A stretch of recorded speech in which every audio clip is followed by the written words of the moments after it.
প্রিয় ভিউয়ার্স, আজকের রেসিপি আলুর চপ। কত রকমভাবে যে আমরা আলুর চপ তৈরি করি, আজকে তৈরি করছি মুরগির মাংস দিয়ে একটু নতুন রকমের।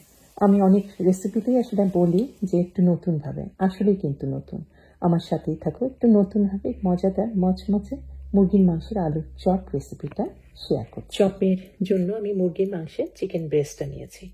মুরগির মাংসের যে কোনো অংশ দিয়েই করতে পারবেন, আর কিমা তো ব্যবহার করতেই পারবেন, তবে আমি কিন্তু কাঁচি দিয়ে জাস্ট খুব পাতলা পাতলা করে কেটে নিচ্ছি। অনেকটা কিমার মতোই হয়ে যাচ্ছে, একটু গোটা গোটা হয়ে থাকবে, একেবারে মিহি হবে না।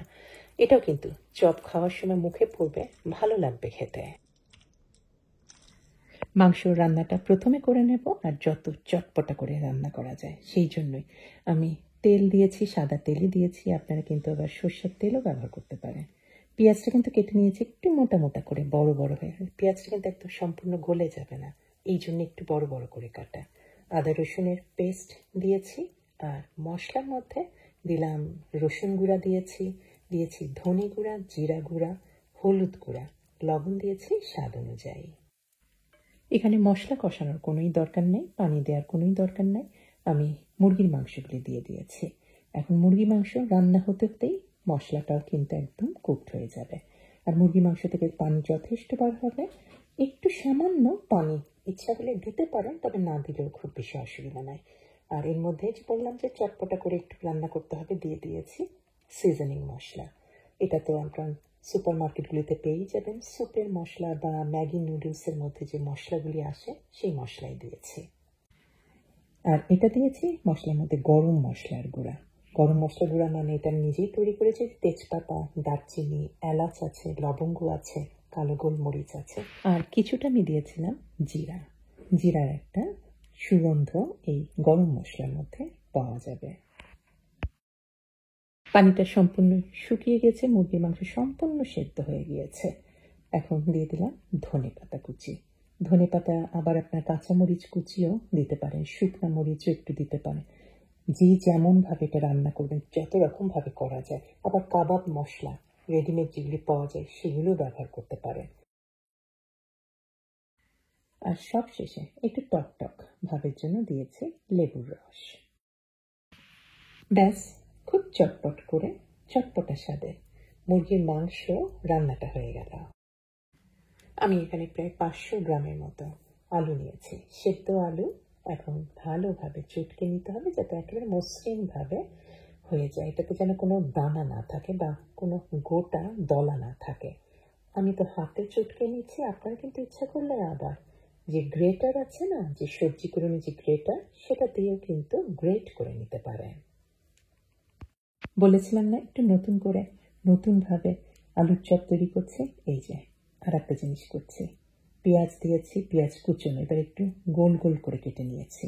আর দিয়েছি ধনে পাতা আর কাঁচামরিচ, স্বাদ অনুযায়ী দেবেন। একটু দিয়েছি হলুদ গুঁড়া, আর দিয়েছি জিরা গুঁড়া, আর সামান্য কিছুটা গরম মশলার গুঁড়া। আরও আছে, এটা দিয়েছি সিজনিং মশলা, কাবাব মশলা ব্যবহার করতে পারে। আর এটা চাট মশলা আমার কাছে আছে, এই জন্য দিয়েছি। মশলা আপনারা আপনাদের পছন্দ মতো করে দিতে পারেন। এই চটপটা পেঁয়াজ মাখানোটা আবার ভালোভাবে আলুর সাথে মিশিয়ে নিচ্ছি। হলুদ দেওয়ার জন্য কিছুটা কিন্তু রং এসেছে, একটু হলুদ কালার এসেছে।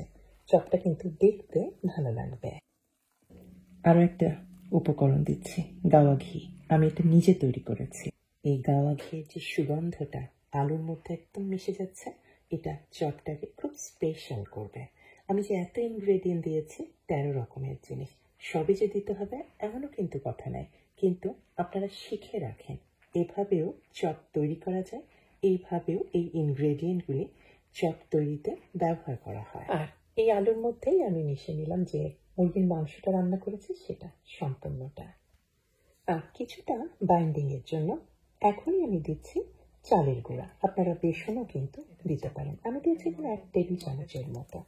এখন আর কিছুই না, এটাই চপ তৈরি হয়ে গেল। পুরের মতো আর করলাম না, একেবারে মাখিয়ে নিয়েছি। আর এই যে মুরগির মাংসটা একটু গোটা গোটা হয়েছে, খাওয়ার সময় খুব মজা লাগবে। আর ভালোভাবে মাখিয়ে একটু তেল হাতে মাখিয়ে নিয়ে চপগুলি তৈরি করে নিচ্ছি। আপনারা আপনাদের পছন্দ মতো শেপে চপ তৈরি করবেন। আমি করছি একটু গোল করে। আর চপ তৈরি করা তো বেশ কঠিন। আমি করেছি কি, আমি একটা যে মেজারমেন্ট কাপগুলি আছে তার মধ্যে আমি কিছুটা এই আলু দিয়ে তারপরে আর একটা মেজারমেন্ট কাপ দিয়ে জাস্ট একটু চেপে দিচ্ছি। ফলে কিন্তু আর ওই হাত ঘুরিয়ে ঘুরিয়ে সেভাবে চপ করার দরকার হচ্ছে না। আর এটা হচ্ছে কিন্তু খুব কম সময়ের মধ্যে। আপনারাও এভাবে করতে পারেন, আমি জাস্ট আপনাদেরকে দেখিয়ে দিলাম। তৈরি চপগুলি আমি কোট করব ডিমে দিয়ে। আমি কোট করছি ডিমের গোলায়। আমি ভালো করে ডুবিয়ে নিয়ে তারপরে আমি বিস্কুটের গুঁড়ার মধ্যে গড়িয়ে নিচ্ছি। এর ফলে কিন্তু আপনার চপগুলি তেলে ভাজার সময় একদমই ভাঙবে না।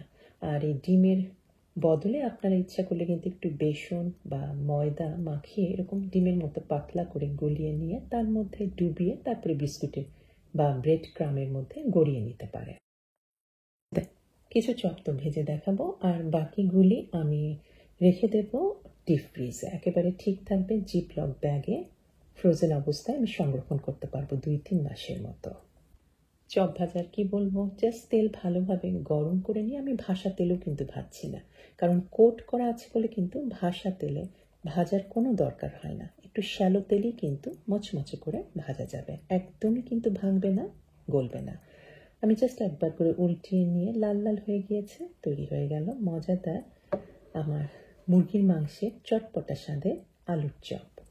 বাসায় করবেন, পছন্দ হবে সবারই। আর রোজা বা রমজানের সময় এই চপ কিন্তু খুবই মজার একটা আইটেম হতে পারে ইফতারের টেবিলে। আজকে এই পর্যন্তই, সবাই ভালো থাকবেন। আল্লাহ হাফেজ।